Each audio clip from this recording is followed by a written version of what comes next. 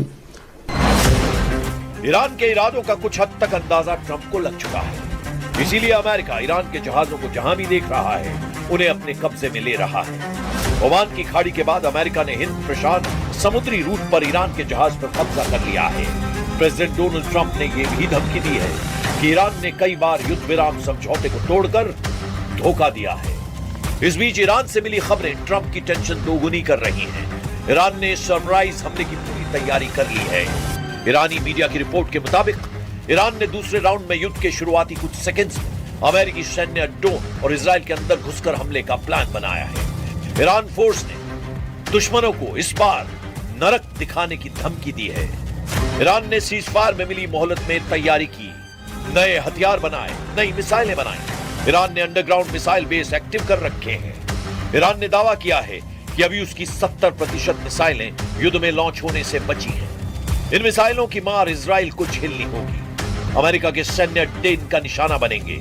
मगर युद्ध का दूसरा दौर ईरान को भी बहुत भारी पड़ सकता है, क्योंकि ट्रंप का दिमाग गर्म हो गया तो फिर एटम बम फटने से कोई रोक नहीं पाएगा।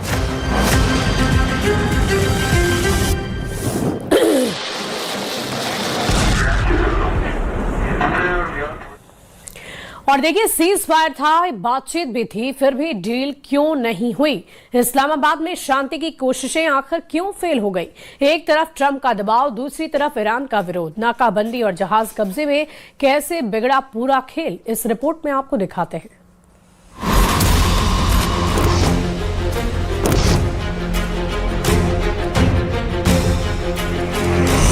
क्यों फेल हुई ईरान अमेरिका की बातचीत?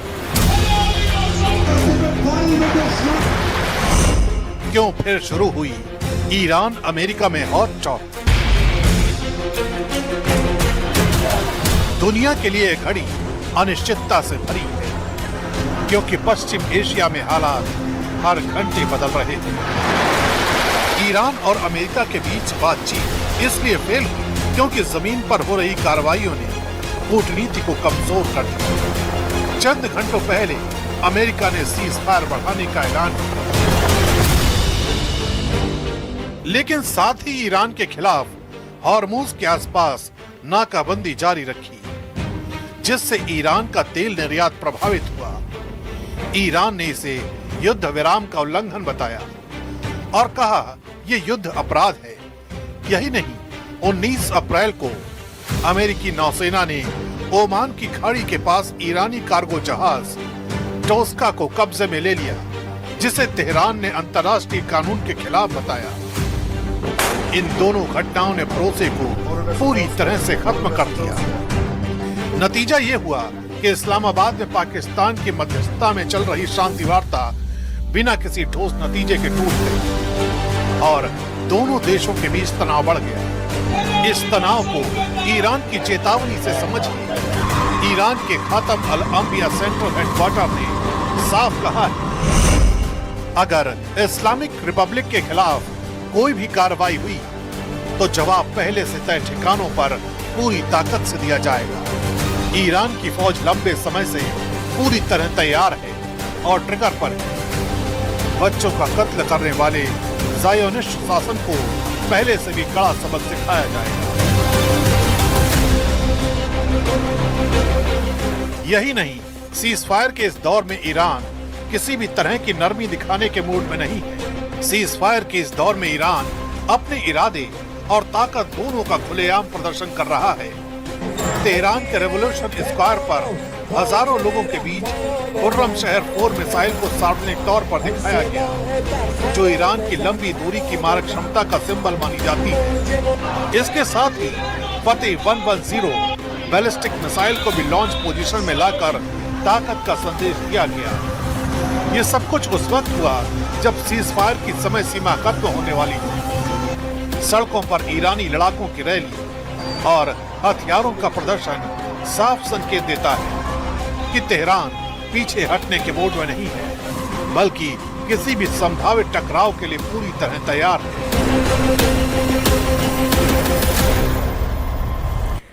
और देखिए, इधर ईरान में सवाल ये उठ रहा है कि किसके फरमान पर IRGC चल रहा है। क्या वो नए commander in chief Ahmad Vahidi हैं, जो पर्दे के पीछे से अमेरिका के साथ होने वाली बातचीत की रूपरेखा तय कर रहे हैं?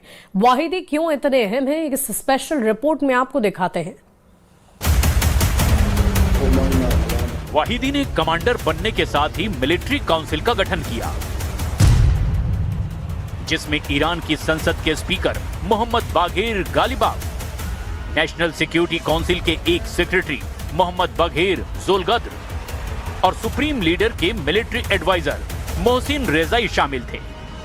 गालिबाफ तेहरान के मेयर रह चुके हैं, IRGC की एयरफोर्स के कमांडर भी रह चुके हैं और अब वे इस मिलिट्री जुंटा यानी कि सैन्य शासन का राजनीतिक चेहरा बन गए हैं। मोहसिन रेजाई और जोलगद्र पुराने जनरल हैं, यानी अभी ईरान पर जिसकी कमान देखी जा रही है उसमें कोई भी मॉडरेट या नरमपंथी नेता नहीं दिखाई दे रहा। फिलहाल वाहिदी की अगुवाई में मिलिट्री काउंसिल ही इस जंग में फैसले ले रही है। ईरान के चुने हुए प्रेसिडेंट मसूद पजेश्कियन के साथ वॉर में चल रहे इस मुल्क की पूरी सिविलियन सरकार को किनारे कर दिया गया। इसका एक नमूना तब देखने को मिला जब प्रेसिडेंट पजेश्कियन ने इस्लाम खतीब की जगह हुसैन देगान को ईरान का नया इंटेलिजेंस मिनिस्टर बनाने की कोशिश की। मीडिया रिपोर्ट्स के मुताबिक अहमद वाहिदी ने बीच में ही आकर प्रेसिडेंट के इस फैसले को सीधा वीटो कर दिया और प्रेसिडेंट की लिस्ट खारिज कर दी।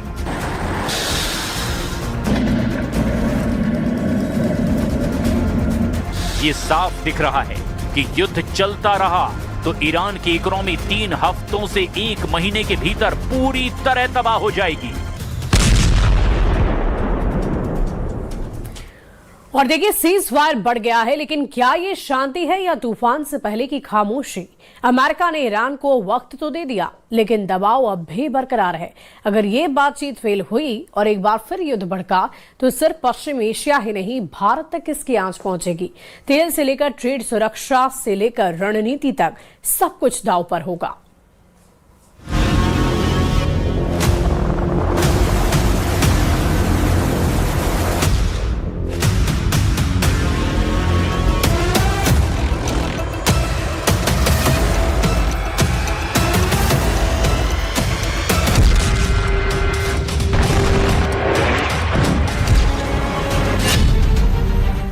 अगर जंग दोबारा भड़की तो क्या होगा?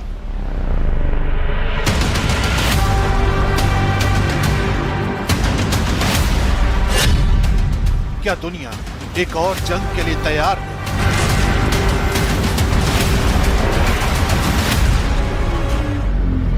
पश्चिम एशिया में युद्ध के घातक परिणाम।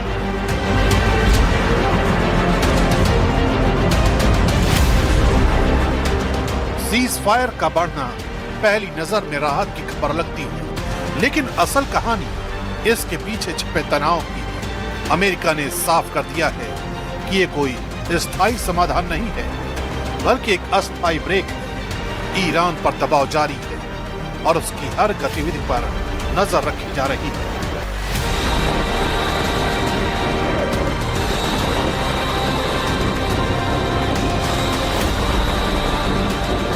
अगर ईरान का प्रस्ताव अमेरिका को खुश नहीं करता तो ये सीज फायर कभी भी खत्म हो सकता है। ऐसे में ये पूरा क्षेत्र बारूद के ढेर पर बैठा हुआ है, जहां एक चिंगारी पूरे पश्चिम एशिया को फिर से युद्ध की आग में झोंक सकती है और इस आग का असर कई देशों को झुलसा सकता है।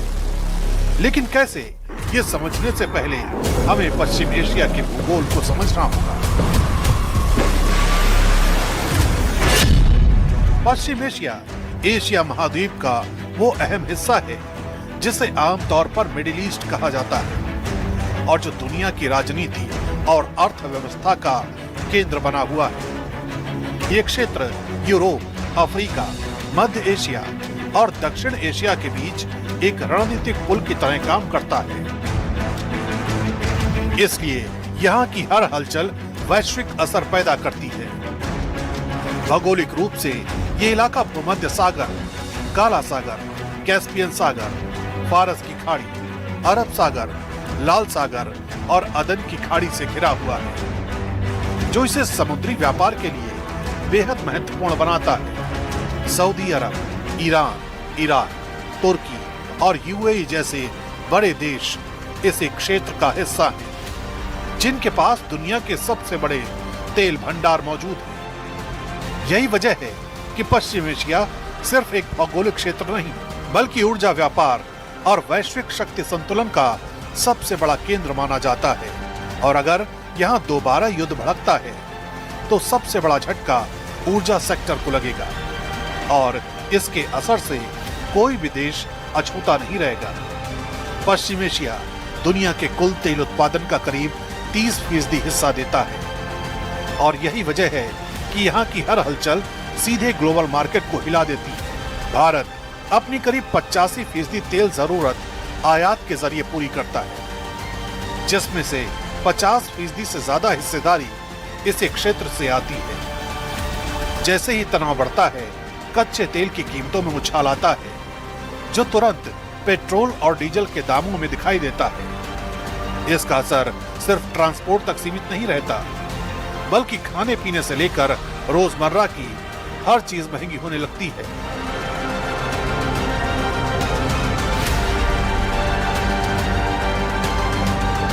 अगर ये संघर्ष लंबा चलता है तो असर सिर्फ तेल और महंगाई तक सीमित नहीं होगा, बल्कि वैश्विक सप्लाई चेन को भी गहरा झटका लगेगा।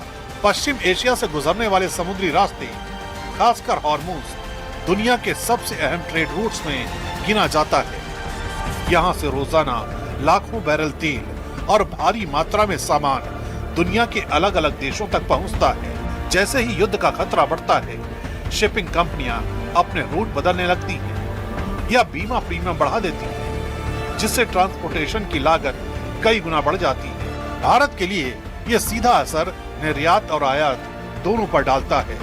इलेक्ट्रॉनिक्स, उर्वरक और खाद्य तेल जैसे जरूरी सामान महंगे हो सकते हैं। अगर हालात और बिगड़े तो ये वैश्विक मंदी की आहट भी बन सकता है, जिसका असर हर घर तक महसूस हो। सुरक्षा के लिहाज से भी ये संघर्ष भारत के लिए चिंता का विषय बन सकता है। पश्चिम एशिया में लाखों भारतीय काम करते हैं और युद्ध की स्थिति में उनकी सुरक्षा सबसे बड़ी चुनौती बन जाती है। पहले भी ऐसे हालात में भारत को बड़े स्तर पर अपने नागरिकों को निकालना पड़ा है। इसके अलावा आतंकी गतिविधियों के बढ़ने का खतरा भी रहता है, जो क्षेत्रीय स्थिरता को और कमजोर कर सकता है। रणनीतिक तौर पर भी भारत एक मुश्किल संतुलन में फंस सकता है। एक तरफ अमेरिका और इजराइल के साथ उसके मजबूत रिश्ते हैं, तो दूसरी तरफ ईरान के साथ भी महत्वपूर्ण कनेक्शन है, खासकर ऊर्जा और कनेक्टिविटी के मामले में। ऐसे में युद्ध की स्थिति भारत को एक जटिल कूटनीतिक परीक्षा में डाल सकती है। यानी सीज फायर का बढ़ना फिलहाल राहत जरूर है, लेकिन अगर यह अस्थायी शांति टूटती है तो इसका असर सीमाओं से बहुत दूर तक महसूस होगा।